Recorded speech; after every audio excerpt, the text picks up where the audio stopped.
I want to begin this message by asking you to raise your hands or raise a hand. You don't have to raise both hands. Raise a hand if you've ever experienced a detour on the road, or maybe a detour in the subway. So raise your hand, okay, if you've experienced a detour. Okay, now keep your hands up if you've experienced a detour that has ruined a set of plans you had, caused you to miss something, caused you to alter something, caused you to change something. Okay, good, you can put your hands down. So I think you'll all relate to this because back in the summer of 2008, Chris and I were taking a road trip. We were moving from Jacksonville, Florida to Vancouver, Washington, which is just outside of Portland, Oregon. And so we decided that we would want to do it in a unique way and take a road trip, drive across the country, kind of take 10 or 11 days to experience different cities, stop in, hang out. You know, back at the time on Food Network, there was a show that's still on, but it was kind of in its heyday, I think. This show called Diners, Drive-Ins, and Dives.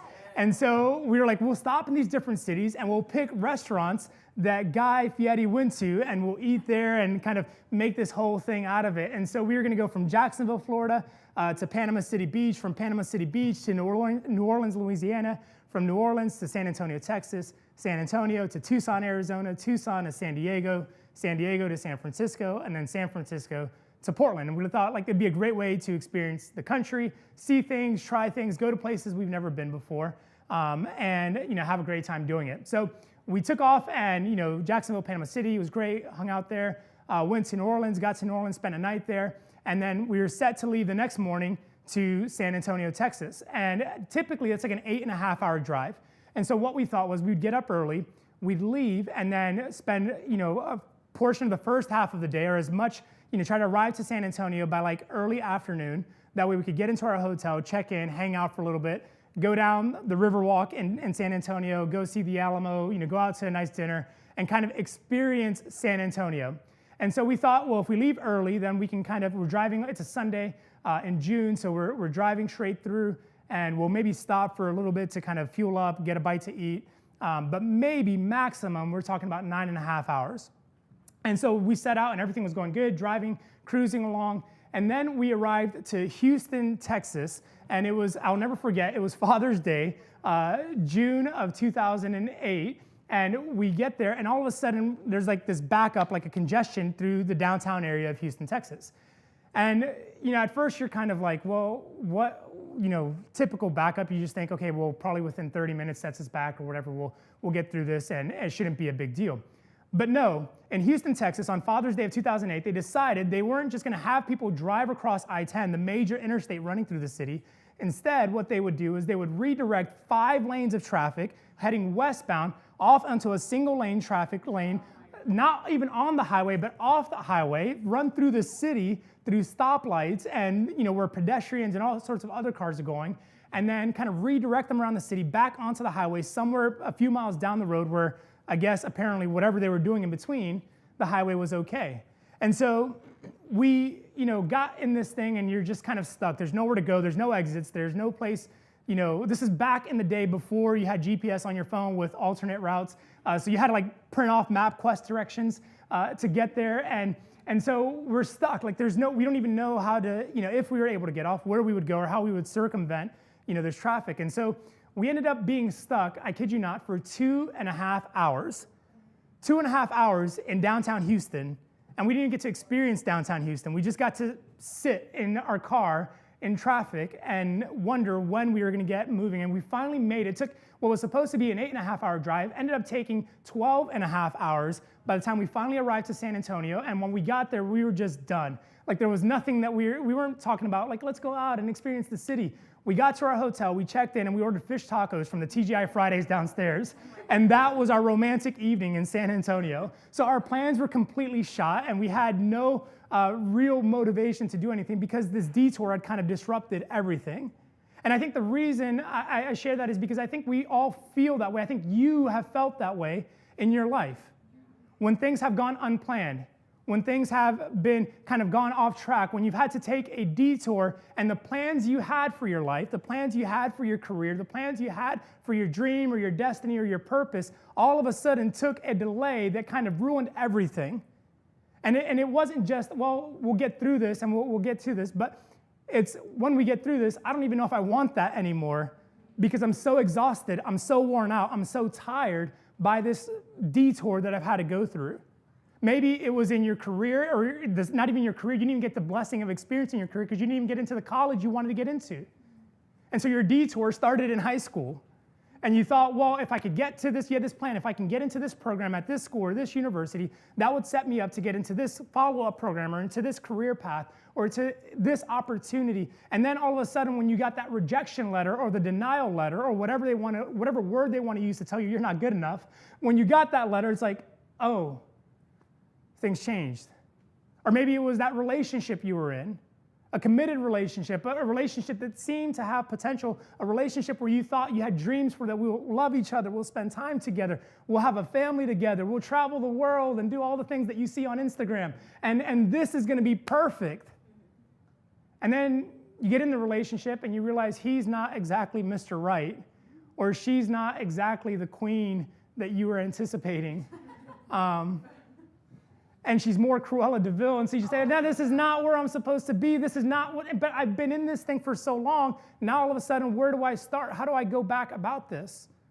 Again, maybe it wasn't just that, maybe for you it's something more meaningful, not just a romantic relationship or a college or a job opportunity, but something that you've just longed for. And it's deeper than that, something like companionship or compatibility or something where you just feel like someone knows who I am. And they know me to the fullest, but when I kind of, reach for that, when I pursue that, when I step into that, all of a sudden I realize this is just not as fulfilling, or it's not what I expected, or it took a turn because of betrayal, or because of hurt, or because of angst, or because of letdown. And now you're just left wondering, how am I ever going to arrive to that destination, let alone experience it? Matter of fact, I don't even know if I want that. I don't even know if that's what I really want to step into. And I think the reality is that most of us have felt that in different areas of our lives. We've experienced that in different arenas. We've experienced that in different events, whether it's work or relationships or family or friendship or career or path, or even just something that God has asked you to do.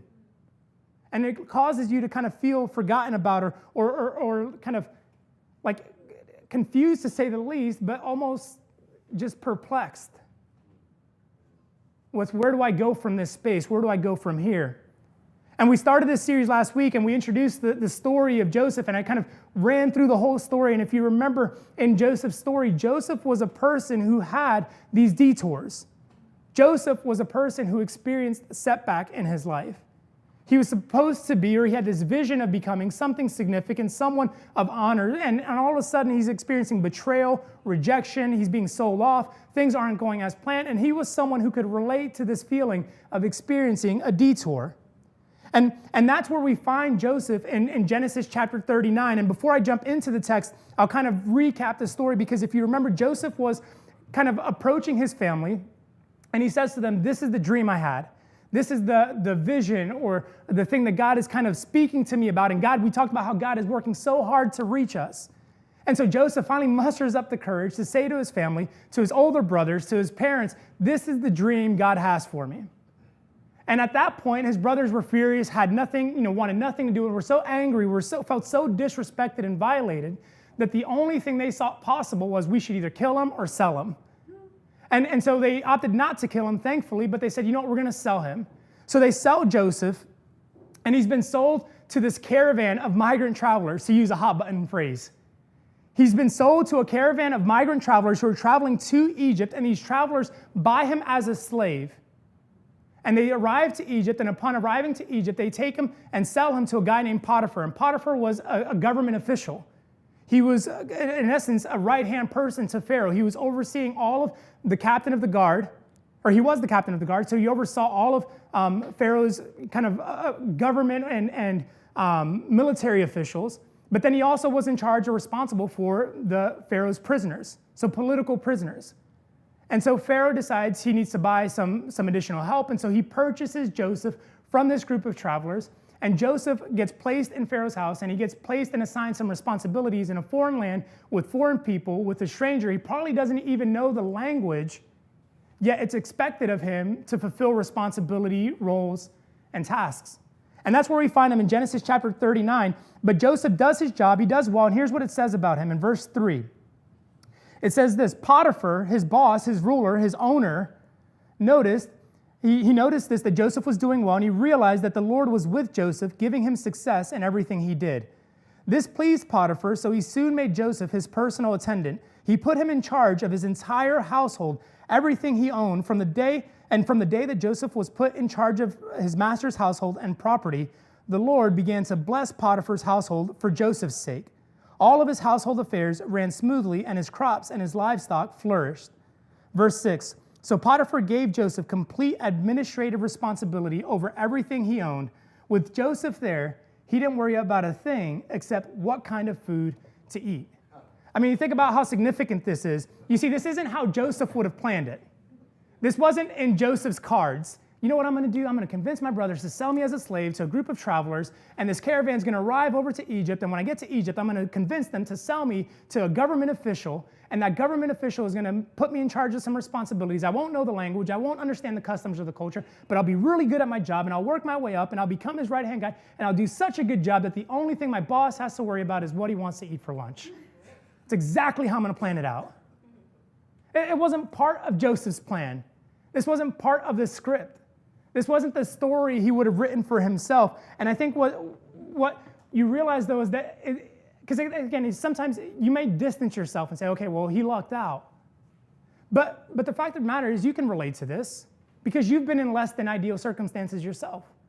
You've experienced something that's not turned out this way, or that's not turned out the way you wanted. And like Joseph, you're just like, well, this is what it is, so I just got to make the most of it. I'm in this situation, I'm in this job I don't like. I have these coworkers that are mean. I have, this degree from a school that maybe isn't as esteemed or regarded as something else. I'm in this line of work and not this line of work. I got this degree, but it didn't lend itself to a job. All this stuff that you're kind of wrestling with, or I've got this family and things aren't perfect and we're not this happy-go-lucky family, but we're here and we're together and that's it. And so you just make the most of what you have. And so we get that. We've been in that situation, and I would probably argue, although I don't know all the details about your life, I would argue that you're far more like Joseph in this situation than you actually want to give yourself credit for. Because in most situations, most people have enough resilience to work through one detour or one set of obstacles and make the most of what's a bad situation and do their best to turn it into a good situation. Most people are capable of that. In fact, most people aren't just capable of that, they're committed to doing that. And like Joseph's case, this is what he did. But as things started to get good for Joseph, things also started to get bad. Because as Joseph performed, as Joseph excelled, as Joseph succeeded in his job, his boss's wife took a liking to him. And not just because he was doing a good job, but because the scriptures say that he was kind of nice to look at. And so I don't know if he had to work with his shirt off, doing some yard work or whatever, but for whatever reason, she just kind of took an appeal to him, and she just started kind of approaching him and making sexual advancements toward him and inviting him into an illicit relationship. And Joseph had enough honor and integrity to think, no, my boss has been good to me. I'm not going to violate him. In fact, Joseph tells her, everything in his house, he's given authority to me except for you because you are his. And so she's persistent. She keeps trying. One day it says they arrive to a place where they're in the home by themselves, and she grabs hold of Joseph's coat and is saying, come, let's do this. Now's our time. And Joseph just drops the coat and takes off running. And the moment he did that, her anger, her frustration, her disappointment she became so enraged that she actually falsely accused Joseph of rape. Because she was so mad that he wouldn't submit to her request, she thought, well, this is how I'll get him back. So she told all the servants of the house, he tried to rape me. She told her husband when he came home, he tried to rape me. And then all of a sudden, if you're Joseph, you're thinking, hey, that's not true, but that's not good either. Because the accusation is almost as bad as the actual action. And that's where we find Joseph in verse 39, in verse 19, when Potiphar finds out, it says this, Potiphar was furious when he heard his wife's story about how Joseph had treated her. Who wouldn't be? Verse 20, so he took Joseph and he threw him into the prison where the king's prisoners were held, and there he remained. So let me pause here for a second. He took Joseph and threw him into the prison that Joseph once had charge over, because everything was under Joseph's authority, including this prison. And so the prison that Joseph had oversight over now became the thing where he would abide in. The place where he would remain. Verse 21 says this, "But the Lord was with Joseph in the prison and showed him his faithful love. And the Lord made Joseph a favorite with the prison warden. And before long, the warden put Joseph in charge of all the other prisoners and over every other thing that happened in the prison." I mean, you talk about a setback. You talk about a detour. You talk about something not going as planned. You had the one set of circumstances where he's sold into slavery by his brothers. You have another set of circumstances where you arrive to a place that you don't know really what's going on. You just know this is what you're supposed to do, so you do it to the best of your ability. And right when you think, okay, this ain't so bad. You know, life is good. Things are moving along. Things are going great. I'm making a positive impression. I'm making an impact on this world. I'm enjoying life, even though it's not what I anticipated, even though it's not what I expected. All of a sudden, he's whacked with this false accusation of rape, and things just kind of get shot to hell. And he's taken from his position of esteem and authority and placed now at the bottom of the totem pole, in a prison, in a situation, in an environment that it's, again, we think of prison and no one here is thinking, oh, prison's not bad, I could live there. But we're talking about an ancient prison. We're not talking about air-conditioned, climate control, human rights type prisons. We're talking about dungeons and chains and bondage and belittlement. And in that situation is where Joseph finds himself. And I mean, you got to think about if you were Joseph. Like, how would you respond? How would you feel? You know, like, okay, one situation happens, whatever. My brother sold me. They didn't like me anywhere, so I'm going to do better without them. I'll move on. I'll get my life together. I'll figure it out. Okay, God, I'm making the most of this. And look, I'm right here. I'm living nice. You know, things are going great. And then, boom, this catastrophic thing happens, and you're thrown into a prison. And you're stuck there, and it's like, okay, God, where are you? I thought, God, you had this plan for my life. I thought, God, that I was supposed to reach something significant. I thought, God, that my life had purpose and destiny and calling and importance and significance, and yet here I am in this lowly place. And as I said, most of us have enough resilience to work through one set of setbacks. Most of us have enough kind of willpower to overcome one detour or even a couple of detours. But it's when that detour goes from just like once to a second time to a third time to a fourth time to a fifth time where we start finding ourselves feeling discouraged and rejected and ashamed. And we're more inclined to want to quit than we are to pursue. It's when the detour becomes the destination. It's when the problem is no longer a problem, but the path. That's when we find ourselves wanting to quit. That's when we find ourselves wanting to abandon this destiny that God has placed on your life, this purpose, this significance, because it's no longer just enjoyable. It's no longer a fun ride. It's no longer like, this will be a great road trip. Now it's like, I'm done. I hate Houston. I haven't been back since 2008. You laugh, I'm dead serious. I've not been back to Houston. I don't know if I ever will go back. There's no need to. But that's how we feel in life, isn't it? We find ourselves in this place, and the fact of the matter is that, you know, it's not just like we give up on this right away, because there's a progression. There's a progression in our lives. We're not just going to be like, okay, God, I'm going to quit right now, but there's this kind of three-part progression, and we go from questioning to doubting, then abandoning. We question when something doesn't go right. Okay, God, why? How? What went wrong? What happened? Why?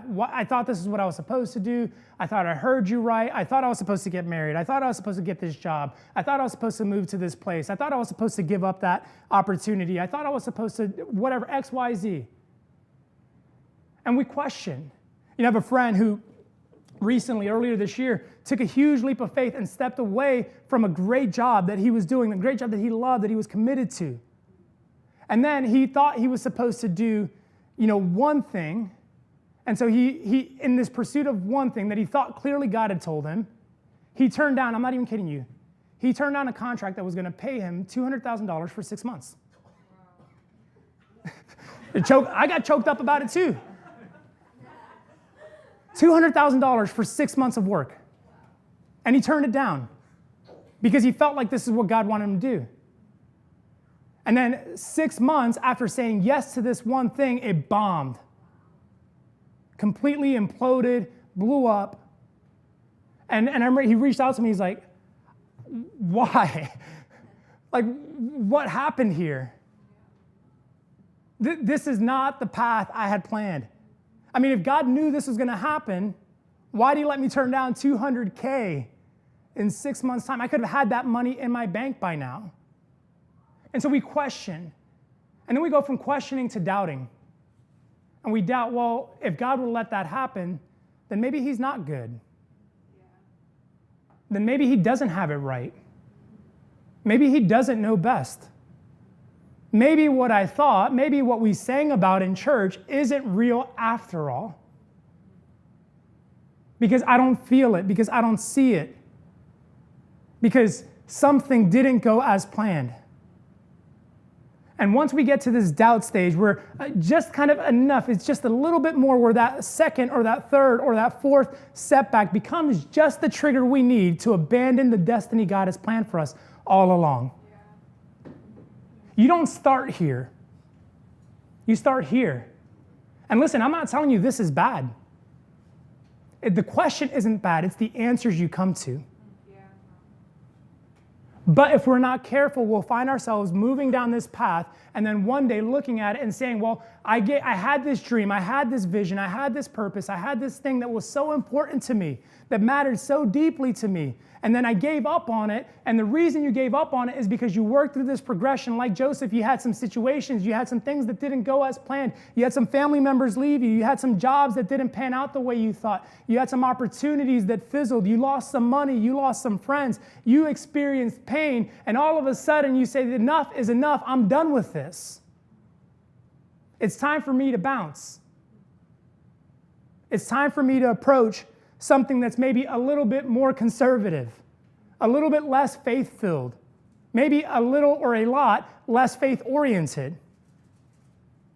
Maybe it's just time for me to play the high road and do what I thought I was supposed to do and get that basic job or just settle on my expectations or stop doing what I believe God wanted me to do because things didn't pan out the way I wanted. But the fact of the matter is, and I'm here to tell you today, that you can choose to do this, and I'm not going to be mad at you. You have the freedom and the autonomy to do this if you so desire. But if you don't want to do this and you want something else, there is a path.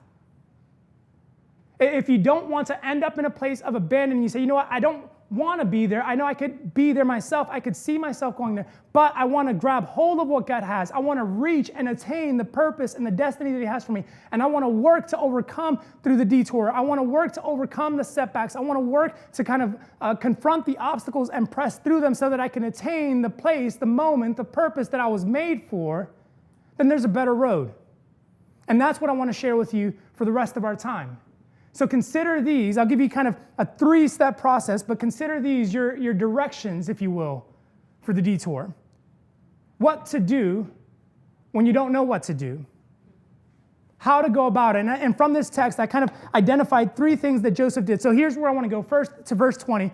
And here's your first step. In the setback, look for the setup.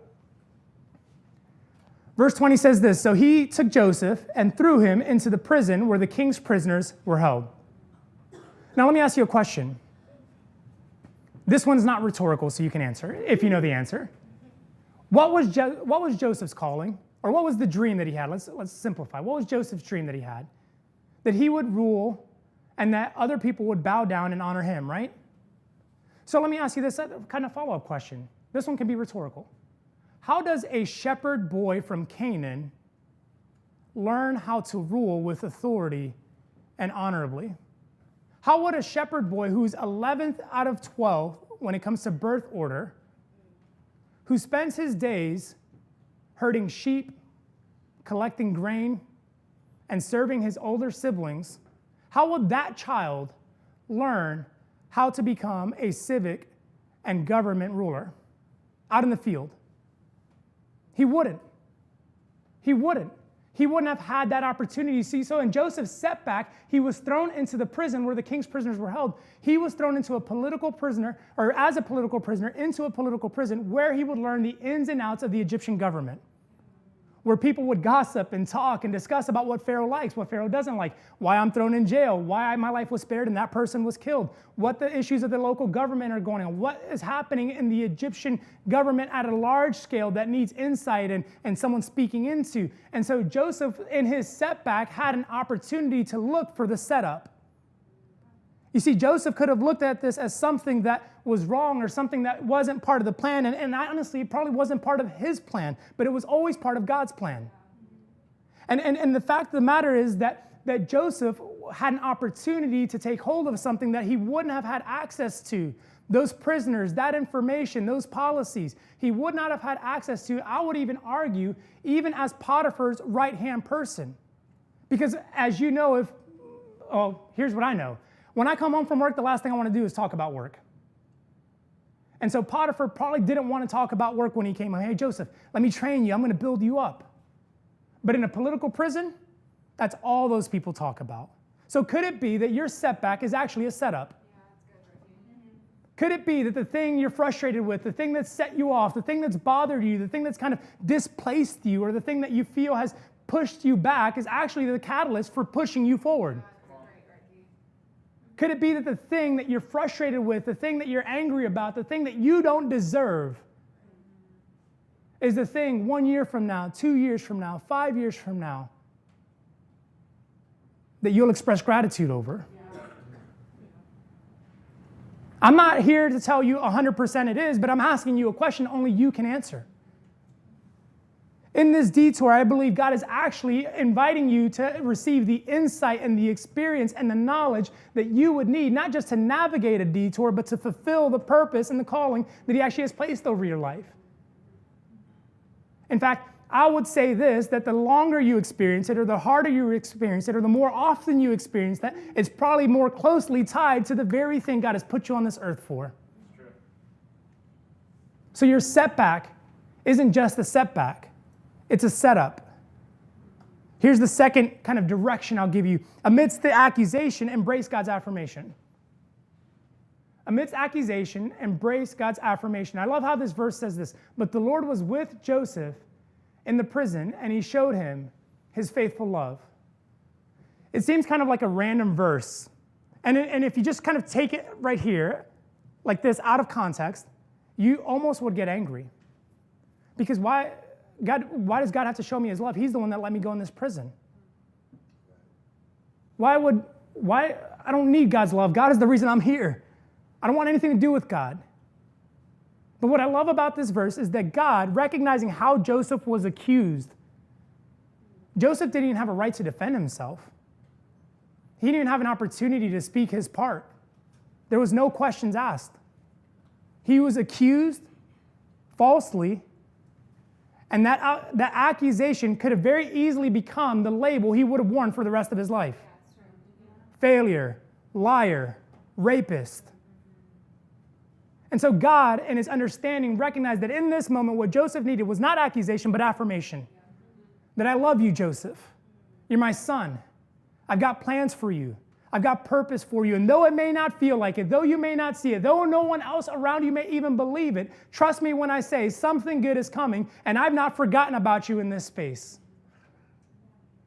Affirmation is what Joseph needed, and it's so easy. Listen, if you've ever taken a step toward what you believe you're supposed to do, what you believe you were made for, if you've ever tried to reach that place, then you've experienced someone not agreeing with it. It can be as simple as a decision in work. It could be as simple as a decision to work or to not work. It could be any of those things. And what you find is that someone, for some reason, because they can speak, has an opinion. And they're really good about letting you know that. What makes you think you're good enough? What makes you think you're different? What makes you think you're special? Why would God choose you? Why do you have that gift? Why can you do that thing? Why do you have that ability? There's a million like you. There's a lot of designers. There's a lot of dancers. There's a lot of singers. There's a lot of engineers. So what makes you any different than what all these other people do? And even if it's not an audible voice from someone else, it's an internal voice that comes up and makes us question. And in that space, in that moment, it's really easy to embrace that accusation and to wear that label. But what you have to remind yourself of is that God is clear that he wants to show you his love, not just tell you about his love. He wants to show you his love. He wants you to feel that presence in your life. And as you try to reach your destiny, when the naysayers come up, when the whisper starts to clamor, when all of those things position themselves against you, you have the choice of choosing which voice you're going to embrace. Will you embrace the voice of God in your life? Or will you embrace the voice of accusation? Your decision there can often dictate and determine whether or not you ever reach what God intended for you to reach. Because you'll talk yourself out of it way before God ever will. So who do you choose to listen to? Here's the third and final direction, if you will. Take what's trivial and make it your training. Now I'm going to tell you straight up, this is one of my favorite points, okay? And we'll get into it, but here's the verse. Before long, the warden put Joseph in charge of all the other prisoners and over everything that happened in the prison. Okay, I've been in a question mood, so here's another question. What is a prisoner expected to do? Nothing. Nothing other than what they're told to do. What's the expectation for how a prisoner should do something? Nothing other than what they've been told to do to the level they've been told to do it. A prisoner doesn't have free will. A prisoner doesn't have choice. A prisoner doesn't have, at least not on their own, to determine their own outcomes. And because the environments that prisons kind of create, they're created to strip you of the belief that you have any sort of responsibility or control or influence over your future. Prisons are created to remove that freedom or that belief from your life, to strip it away. And so Joseph, in his justified, reasonable manner or expectation, could have very easily said, I don't have any rights here. I don't have any freedom here. I don't have any control here. My job is just to do what I'm told to do if they tell me to do anything. Other than that, my job is to sit here in chains, sit down, shut up, and not complain. But Joseph didn't see it that way. Joseph was eventually placed in charge of the other prisoners because whatever he was given, whatever he was told, he decided, I have an opportunity here. This is something that's going to further my development. This is something that's going to increase my capacity. This is something that's going to be beneficial to me even if I don't enjoy it now. And so he took the trivial responsibilities because, listen, he wasn't the one who was in charge of the prisoners when he arrived. He was a prisoner like them.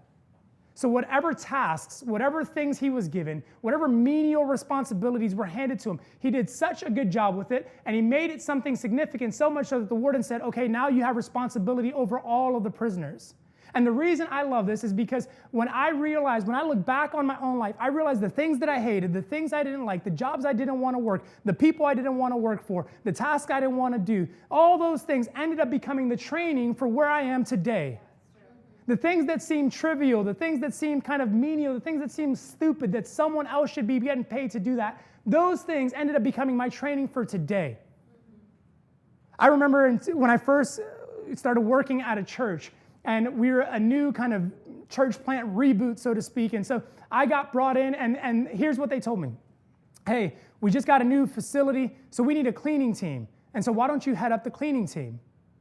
Okay, I just got hired. The reason we were moving across the country is because they hired me from Florida to move out there and to do student ministry and to preach. And now you want me to head up the cleaning team? But here's the kicker. There was no cleaning team. So I had to create a cleaning team.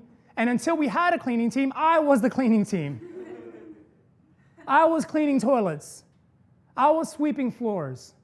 I was mopping. I was setting up chairs. I was vacuuming the carpets. I was taking out the trash. I was also putting Tootsie Rolls and Coca-Cola in the ladies' bathroom as a prank to kind of mess with the women, but I was responsible for that stuff. And you say, oh, that's trivial. But you know what it did? It taught me to pay attention. It taught me to notice when things are out of place. It taught me to take care of things that maybe seem small or insignificant so that when we start our own church, I can look and say, hey, there's trash on the floor over there. Someone needs to pick that up. Hey, this isn't organized nice. You walked in and you experienced the benefit of what I had to do when I was 21 and 22 years old. And you had no clue. But had I not taken what was trivial and made it my training, I wouldn't have been capable of coming in today and saying, here, you get to experience the benefit of this. But that was taking place over 10 years ago. And I think it's so easy, particularly if you're younger, to look at your career, to look at your job, or to look at your relationships and to see these things and get so frustrated and aggravated because you're not where you want to be. And so you get upset thinking, well, how come this isn't working out? Or how come this isn't panning out? Or how come I'm not 25 making $200K a year, living the lush life? How come I still have roommates? But then if you're older, you start thinking you're above this. Well, I've paid my time. I've paid my dues. I've earned my stripes. So I shouldn't have to do that. But the fact of the matter is that so long as you're alive, so long as you're breathing, God's not done with you, and God has greater significance than what you've accomplished in the past for your future. And so you've got to look at where you're at and say, this is important. We're far too concerned with being discovered than we are being developed. And God's saying, I'm more interested in developing you so that one day you can be discoverable. And so take that stuff, take the things you don't like and say, okay, you know what? This is going to be my training ground. This is going to instill the character and the discipline and the integrity that I want to have. I think if you follow this path, if you kind of follow these directions, what you'll find is that in your pursuit of reaching, you'll not only avoid the abandonment issues that creep up, but you'll be better positioned to experience what you've always wanted. If you can learn to look for the setup, if you can learn to embrace God's affirmation, if you can take what your situation, regardless of the circumstances, take whatever situation you're in and use it as your training ground for the day that you arrive to where you want to be, I think you'll actually be better positioned not just to reach it, but to fulfill it. Yeah, that's great. So there you have it. These are your directions. What you do with them, as I said, is up to you. The choice is yours, which is great, because that means you have the freedom to affect and to shape not just where you go, but who you are.